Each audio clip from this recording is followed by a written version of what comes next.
你知唔知2022年 ICT DSE 嘅一條 MC 題目，全港竟然7% 嘅同學答啱？喺 ICT 裏面，好多難點都係一啲好細微、好無聊嘅位。記得我當時操過2次呢份卷，次錯咗呢題都唔記得點解會錯，甚至要問下 AI 點解。結果呢一題，我嗰日入到考場就記得最清楚，雖然今年冇考。我哋係 ICT Explained， 今日就等我哋嚟講下2022年 DSE MC 第20題點解咁多人錯啦。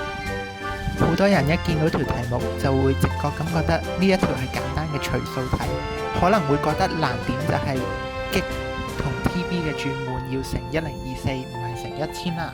然後咧就將300乘1000再除以呢個2乘1024，就計到14.65。跟住因為要4捨5入，就揀咗 A 15隻。如果你見到條題目嘅時候都係咁諗，其實你同我當時嘅情況都係一樣嘅，但係好遺憾呢一個答案係錯嘅。點解呢？其實係因為呢條題目講咗一隻好唔起眼嘅字，令到我哋全部都錯晒。咁我哋睇翻題目先，佢係話有100個300G嘅影片，咁我哋將佢乘咗出嚟，咁你就計到佢有 total 嘅片係有幾多啦。然後最重要嘅係之後嗰句 without any file reorganization and compression。咁正常嚟講，我哋直接除嘅話係會將所有 hard disk 用盡。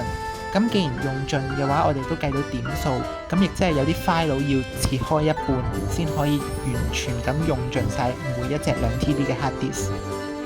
咁但係個問題裏面佢係話唔可以有 reorganization 同 compression， 亦即係條片唔可以切一半，咁我哋就唔可以直接將佢除咗去啦。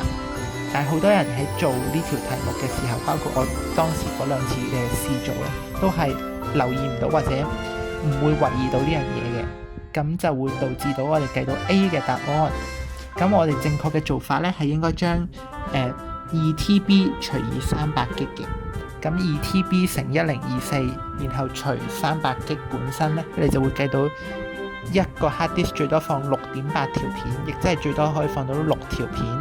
咁我哋只可以以最多6條片嘅概念去計下要有幾多隻 hard disk。咁我哋因為 total 有100條片，咁我哋除以一隻 hard disk 有6條片最多，咁我哋會除出嚟嘅答案係16.6。咁我哋進位之後就變咗17隻，所以答案係 C。下次如果見到呢類題目，記得諗翻我哋今日條片講嘅嘢，唔好直接將條題目除咗去，睇清楚題目先。